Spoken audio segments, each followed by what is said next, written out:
যোৰহাট চহৰৰ এটি চিনাকি নাম MD কাৰ্ছ নামেই যাৰ পৰিচয়। আমাৰ ইউজ কাৰ ডিলাৰত 4চকীয়া 2চকীয়া বাহনৰ উপৰিও কমাৰ্চিয়েল আৰু প্ৰাইভেট বাহন উপলব্ধ উচিত মূল্যত। আমাৰ শ্ব'ৰুমত গাড়ী এক্সচেঞ্জৰ সুবিধাৰ লগতে ইঞ্চুৰেঞ্চ, পলিউশ্যন আদিৰো সুবিধা গ্ৰহণ কৰিব পাৰিব। নমস্কাৰ, মই যোৰহাটৰ MD কাৰ্ছৰ স্বত্বাধিকাৰ হয়।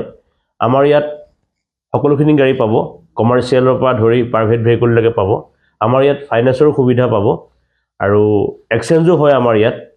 আমাৰ প্ৰত্যেকখন গাড়ীৰে ডকুমেণ্টছৰ যিখিনি চাৰ্জ হ'ব সেইখিনি আমি ফ্ৰী কৰি দিওঁ আৰু ইঞ্চুৰেঞ্চ, পলিউশ্যন সকলোখিনি আমি আমাৰ ফালৰ পৰা পাব। আপোনালোকে কোনো ডকুমেণ্টছ চাৰ্জ একো দিবও নালাগে। আৰু আগন্তুক নতুন বছৰ বহুতখিনি সুবিধা আছে, অফাৰো আছে। আমি সেইখিনিও আপোনালোকক অফাৰখিনি দিম। আৰু আমাৰ এড্ৰেছটো হৈ গ'ল যোৰহাটৰ সদৰ তিনিআলি নিয়েৰ টুকুলাই, MD কাৰ্ছ, কণ্টেক্ট নম্বৰ 9101587204। আৰু এটা আমাৰ ডিলাৰ আছে গোলাঘাটৰ টাউনতে, MD কাৰ্ছ। আপোনালোক তালৈও যাব পাৰে, তাতো ভাল ভাল গাড়ী পাব। আপোনাৰ মন পচন্দৰ গাড়ীখন ক্ৰয় কৰিব পাৰিব। Contact number 9101587204। ধন্যবাদ। প্ৰিয় গ্ৰাহকসকলে উচিত মানদণ্ড আৰু উচিত মূল্যত আমাৰ শ্ব'ৰুমৰ পৰা সপোনৰ গাড়ীখন নিশ্চিন্ত মনে ক্ৰয় কৰিব পাৰিব। গতিকে আজিয়ে আহক আমাৰ শ্ব'ৰুম MD কাৰ্ছলৈ আৰু লৈ যাওক আপোনাৰ মৰমৰ গাড়ীখন। ইংৰাজী নৱবৰ্ষৰ উপলক্ষে আমাৰ শ্ব'ৰুমত বিভিন্ন অফাৰ আগবঢ়োৱা হৈছে। আমাৰ ঠিকনা MD কাৰ্ছ, সদৰ তিনিআলি, যোৰহাট নিয়েৰ টুকুলাই। আমাৰ যোগাযোগ নম্বৰটো হৈছে 9101587204। নমস্কাৰ, নিউজ নাওৰ ষ্টুডিঅ'ত মই শ্ৰীমন্ত মাধৱ বৰুৱা। চাওঁ আহক কি আছে আজি আমাৰ সংবাদ।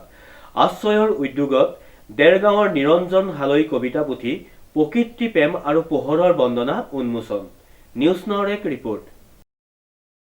আশ্ৰয় উদ্যোগত দেৰগাঁৱত নিৰঞ্জন হালৈৰ কবিতা পুথি প্ৰকৃতি প্ৰেম আৰু পোহৰৰ বন্দনা উন্মোচন। 2024 শেষৰ দিনটোত অৰ্থাৎ 31 ডিচেম্বৰ 2024 তাৰিখে দেৰগাঁওস্থিত প্ৰকৃতি সংগঠন আশ্ৰয়ৰ কাৰ্যালয়ত এক গাম্ভীৰ্যপূৰ্ণ অনুষ্ঠানত দেৰগাঁও কমলদুৱাৰা মহাবিদ্যালয়ৰ দৰ্শন বিভাগৰ সহযোগী অধ্যাপক নিৰঞ্জন হালৈৰ প্ৰথম কাব্যগ্ৰন্থ প্ৰকৃতি প্ৰেম আৰু পোহৰৰ বন্দনা উন্মোচন কৰা হয়।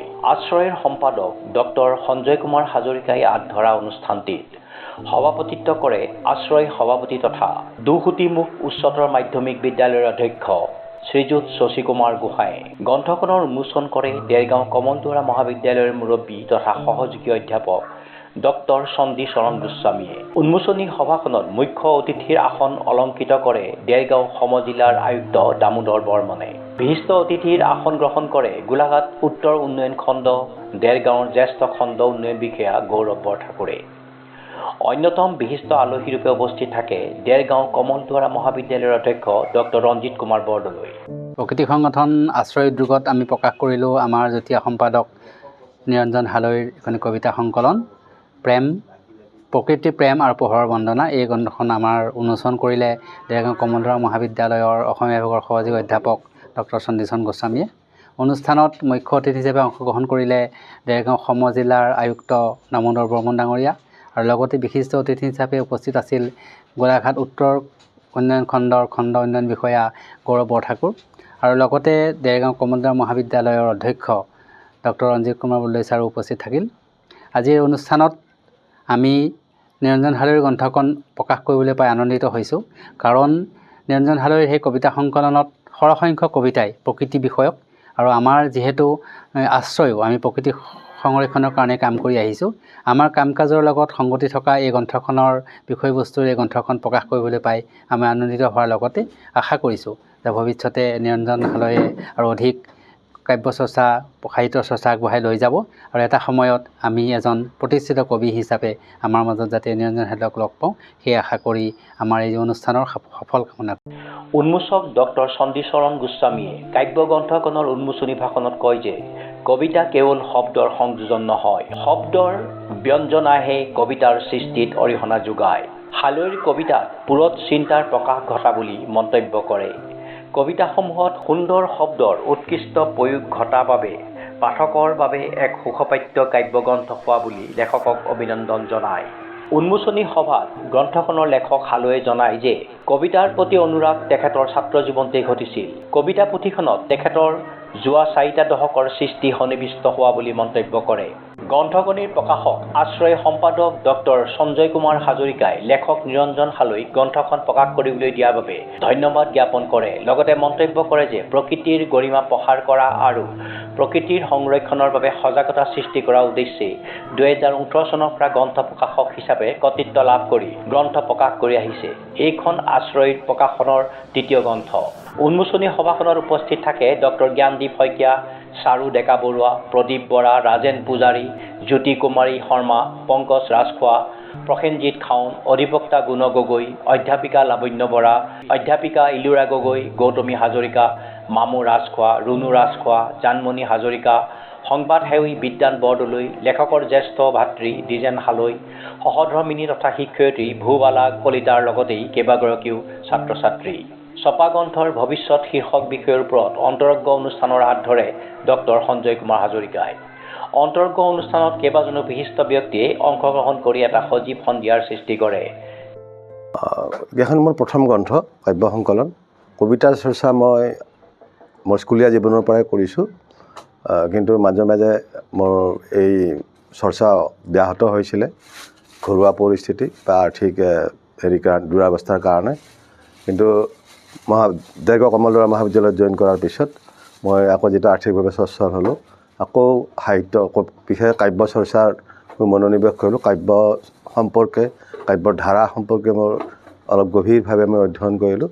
আৰু মোৰ ব্যক্তিগত জীৱনৰ অভিজ্ঞতা বা যিটো আমাৰ বৰ্তমান সামাজিক, ৰাজনৈতিক বা পাৰিৱেশিক যিটো পৰিস্থিতি, এই পৰিস্থিতিবিলাকে সম্পৰ্কে মোৰ যিটো প্ৰতিক্ৰিয়া হয়, এই প্ৰতিক্ৰিয়াবিলাককে মই কবিতাৰ ৰূপত দাঙি ধৰিবলৈ যত্ন কৰিছোঁ।